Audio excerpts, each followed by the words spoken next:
have a debilitating fear of clusters. It's called trypophobia. Load spots, egg sacs, compound insect eyes. At the sight of clusters, I go inwards to an extremely dark place. A horror-obsessed friend of mine suggested jokingly that I look up some Lovecraft-related imagery, tentacles covered in millions of eyes. I didn't talk to him for a month after that. He felt terrible, but his remorse didn't get the image out of my head. It didn't stop the anxiety attacks I started having either.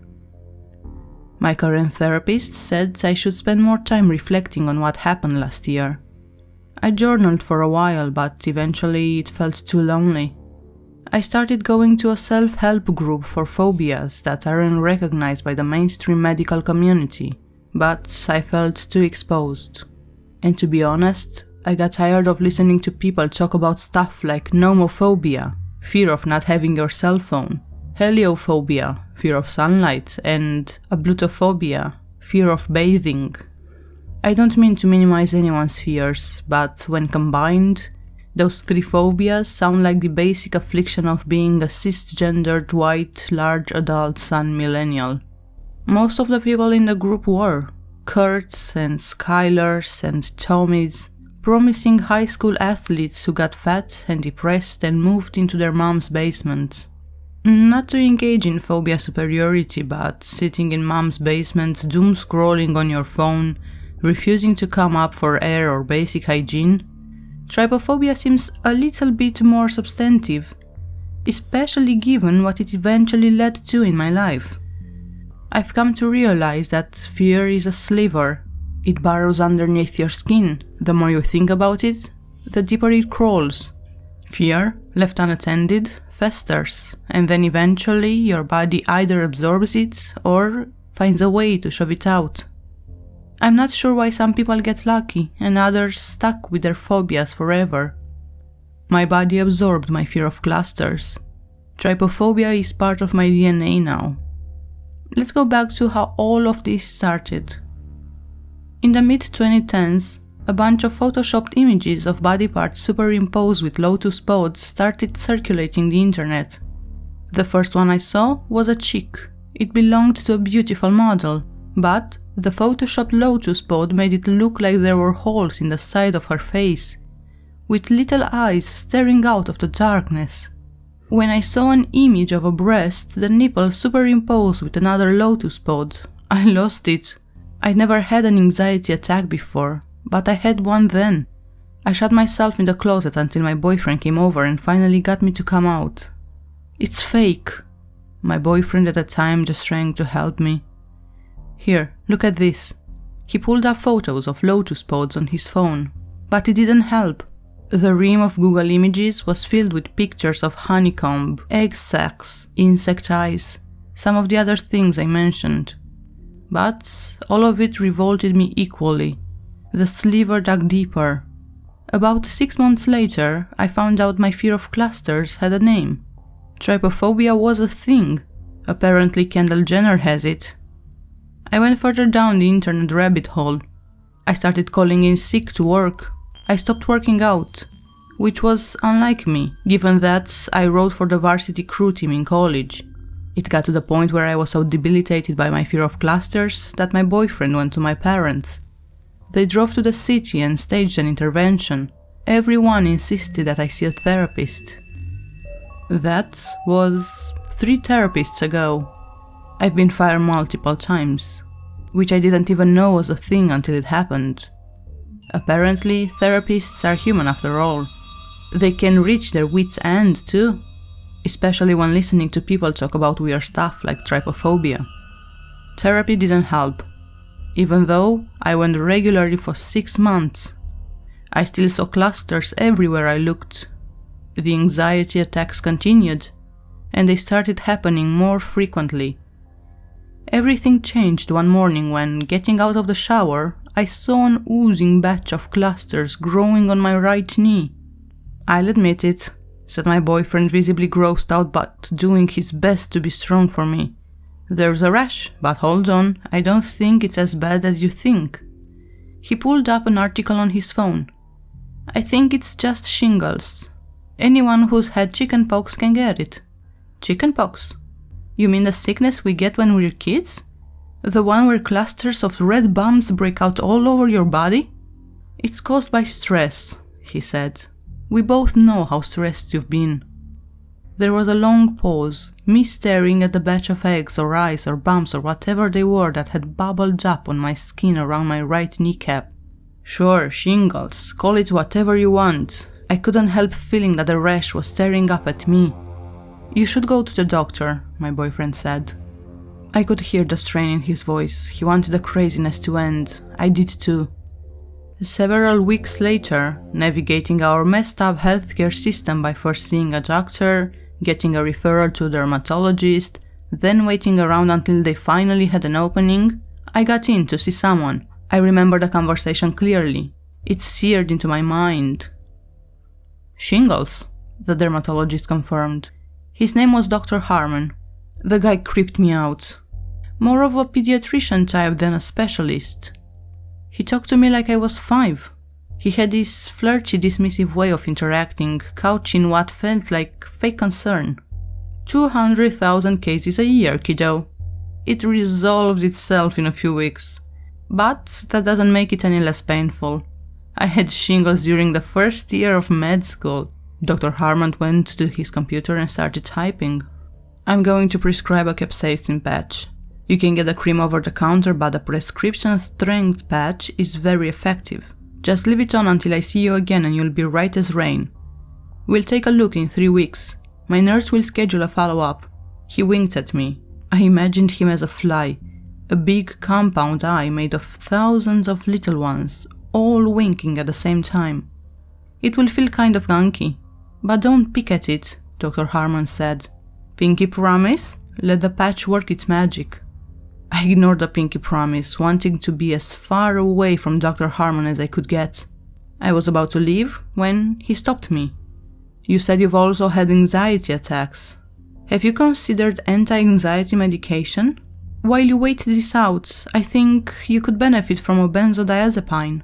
They'll help when you have anxiety attacks. Benzos, as they're called on the street, are extremely addictive. There can be side effects too, but I would write up a short-term prescription if you're interested. Just until our follow-up, we'd start with a low dose, then gradually introduce more meds if it's proving to be effective. I walked out of Dr. Harmon's office with a prescription for the capsaicin patch and another one for a 3-week supply of Klonopin. When I told my parents about the pills, they were worried at first. I had a distant cousin who's gotten addicted to the stuff. I gave my parents permission to call Dr. Harmon. He assured them that it was short-term, 3 weeks, just until the shingles cleared up and we had our follow-up appointment. I'd never had an addictive personality, so we all agreed it was the best way forward. True to my word, I didn't lift up the patch. I didn't take a peek, as Dr. Harmon put it. The Klonopin helped too. I can't deny that I felt a magnetic pull at times to look up pictures of clusters. But then I'd take an extra Klonopin and stop myself. The benzos really leveled me out, which both my boyfriend and I were grateful for. When the check-in appointment arrived 2 weeks later, I wanted my boyfriend to come with me, but he had work.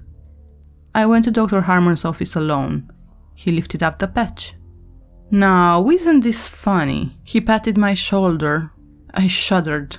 Goosebumps, more clusters. This happens, he said. The treatment doesn't work overnight. The shingles had gotten worse. They weren't shingles anymore. My right knee was covered in tiny holes. It looked like it had almost been photoshopped with a lotus pod. Dr. Harmon called in his nurse, who did her best to calm me down, averting her stare from my knee as she rubbed my back. I want you to see a specialist, Dr. Harmon said. He's extremely talented. There's a psychosomatic element to this. I can't help you with that part. He prescribed extra-strength capsaicin cream. I refused to put on another patch, and upped my dose of Klonopin. That night, at home, my boyfriend broke up with me, or at least he put our relationship on pause. I can't do this anymore, he said.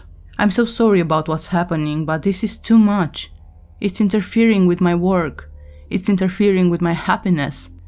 I want to be there for you, but I have to take care of myself."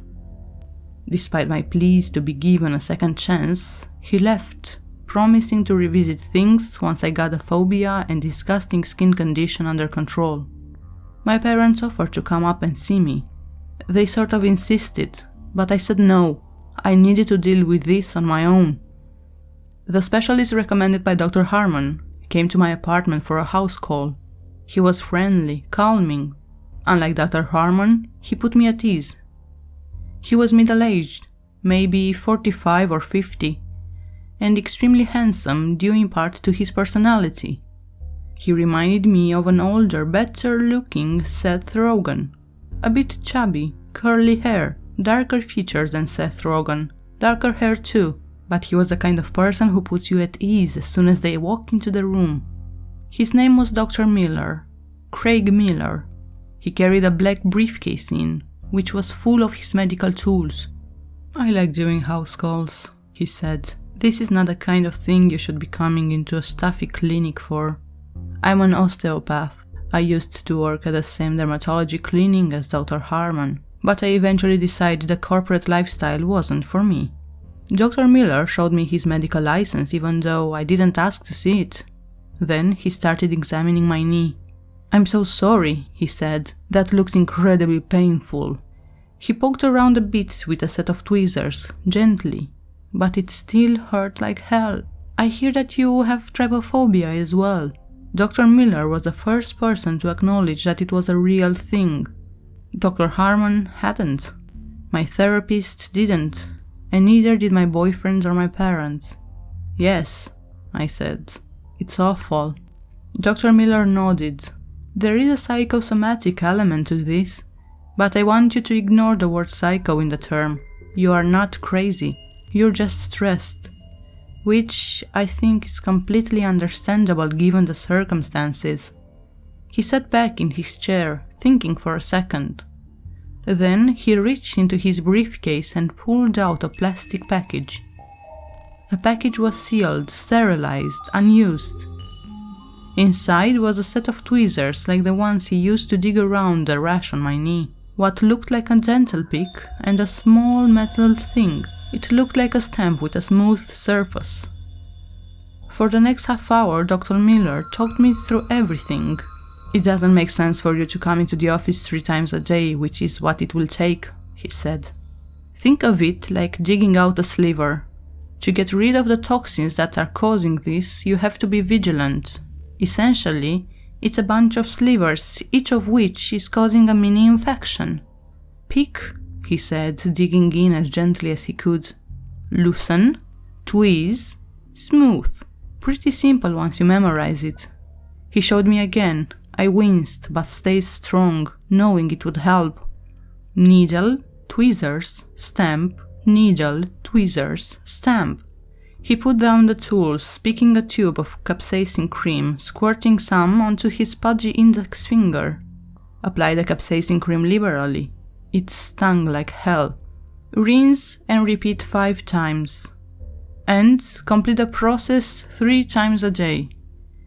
I want you to do this morning, noon, and night. Keep taking the Clonopin as well. As an osteopath, I'm not a huge fan of the stuff, but I think it's vital in your case. I'm going to up your dose a bit. Until you get in to see Dr. Harmon for your follow-up next week, let's double it. My knee throbbed viciously, but for the first time in months, I had hope. After we finished the initial treatment, it felt better, as though we'd already excised some of the toxins. Dr. Miller left. I decided to do one more regimen for good measure before bed. I did the treatment as prescribed for a few days. It felt so good to be doing something proactive. The little holes started to disappear. My fear of clusters started disappearing too. The disgusting shingle-like infestation began spreading a bit from my knee, crawling into the area below my quadricep and towards the fibular collateral ligament. That's just a fancy word I found. It's that thick tendon on the backside of your knee. I eventually amped up Dr. Miller's regimen to keep it at bay. Twice in the morning, twice in the afternoon, twice around dinner time, and once right before bed. I kept taking the Klonopin too, occasionally popping a few extra depending on my mood. I spent a lot of time in bed because it hurt to walk. I didn't realize how essential your knee is to the act of walking. When I called Dr. Miller to give him an update, he recommended that I order a cane. I got one on Amazon. It helped ease the pressure. The day of my follow-up dermatology appointment came a week later. I coated my knee in capsaicin cream, covered it in plastic wrap, and bound everything together with an ace bandage. My ex-boyfriend said he'd take the morning off work and come with me to the dermatologist. He was so happy my fear was going away. Plus, there was no way I was driving. The regimen had helped, but you need a lot more knee strength to press the gas and the brake than you might think. My boyfriend gagged initially at the smell of the cream, but we kept the windows down as we drove to Dr. Harmon's office and had a pretty good talk about life. Once we checked in at a clinic, I walked into the examination room and my boyfriend helped me up on the table. "An ace bandage, huh?" asked Dr. Harmon. "The patch was falling off?" I told him I stopped wearing the patch like he recommended. Call me crazy, but I remember asking you to promise not to take off the patch.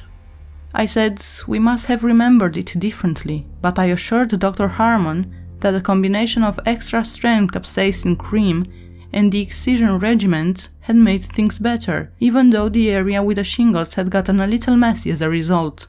"Excision regimen?" asked Dr. Harmon, looking thoroughly confused. "Well, anyhow, let's take a look."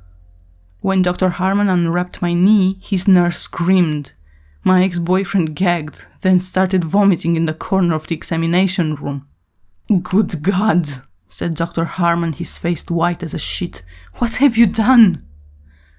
I looked down at my knee and got hit with the worst stench I've ever smelled. The bone of my kneecap, swollen tendons, and everything else in the 6-inch diameter surrounding where the shingles had been was a mangled mess of flesh. A dark blanket of gangrene had begun spreading across everything. The exposed veins pulsed, throbbing almost black. They snaked up and down my leg, constricting the small amount of healthy flesh that was left. "What the hell have you done?" demanded Dr. Harmon. I told Dr. Harmon about Dr. Miller's regimen, about how I'd called him right after our check-in at the 2 weeks, just like I'd been instructed. "I've never heard of anyone named Dr. Miller," said Dr. Harmon, stumbling into the cabinet behind him. "And I've never seen you since our first appointment 3 weeks ago." The next few hours were chaotic. My boyfriend stumbled out of the examination room, mute, his eyes glazed over. The doctors and nurses shot my knee full of various liquids, holding me down as I screamed in pain, then rushed me to the emergency room. The ER doctor insisted that we amputate. I screamed in protest. My parents came from out of town, bombing over the mountain pass as fast as their SUV would take them. The ER team continued treating my leg. They brought in a plastic surgeon. He suggested we amputate as well. I got a third opinion. Another specialist said that the amputation was the only option, that it was a matter of life and death. I was still screaming when they covered my nose and my mouth in a plastic mask and the anesthesia kicked in. I woke up hours later with a tingling sensation in my right leg, but when I looked down I saw that it was already gone. All that remained was a stump that extended 6 inches below my pelvis. Blood had already leaked through the bandage. The hardest part about all of this is the distance I feel from the rest of humankind nowadays. The support groups helped for a bit. I even made a few friends who I keep in touch with. But in college, I'd been an athlete. I'd always been active. Those days were gone. My existence had become sedentary within a few short weeks. My parents paid for the most expensive, advanced prosthetic possible. It sort of feels like I'm walking, even though 75% of my right leg has been cut off. Since starting PT, I've been graduated from a walker to a cane. The doctors have mixed opinions about when I'll be able to walk again on my own without assistance. For months, I insisted there had been a man named Dr. Craig Miller. I insisted that I'd come in Dr. Harmon's office at 2 weeks for a scheduled check-in, that Dr. Harmon had been the one to recommend seeing Dr. Miller. He vehemently denied it. We all thought there'd be a malpractice suit for a month or so, but there just wasn't enough evidence, my word against his. I told the authorities that Dr. Miller was a middle-aged, darker-featured version of Seth Rogen. There was no record of any doctor named Craig Miller in the States. There was a doctor named Craig Miller on the East Coast, but he was a geriatrician.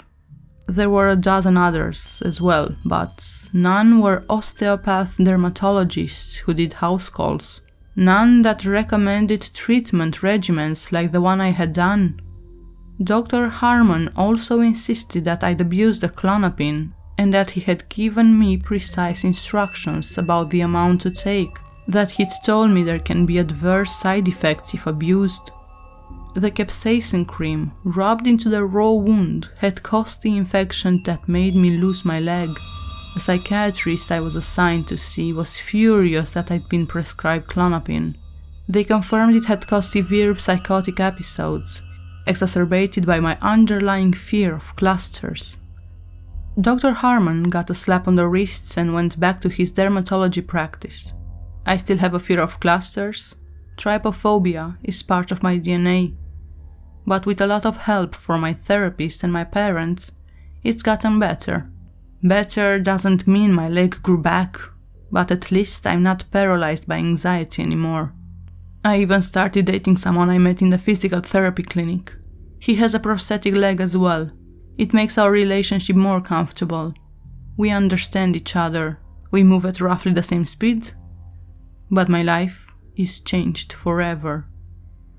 Trypophobia still isn't recognized as a mental disorder by the mainstream medical community. It's an aversion, something Kendall Jenner complained about one time on a talk show. Most people write me off as crazy. The internet has been vicious. But Dr. Craig Miller, that phantom figment of my imagination, he seemed so real. I've started to forgive myself, but it's taken a lot of hard work. I appreciate being able to tell my story here. Maybe if enough people come forward, my mental disorder will be formally recognized. No amount of topical cream and anti-anxiety meds can rid me of my fear of clusters. Once upon a time, it was a sliver. Now, it's part of my physiology. Debilitate is defined as follows: to make someone weak and infirm. Debilitated by fear of clusters, or debilitated due to self-induced amputation. Take your pick.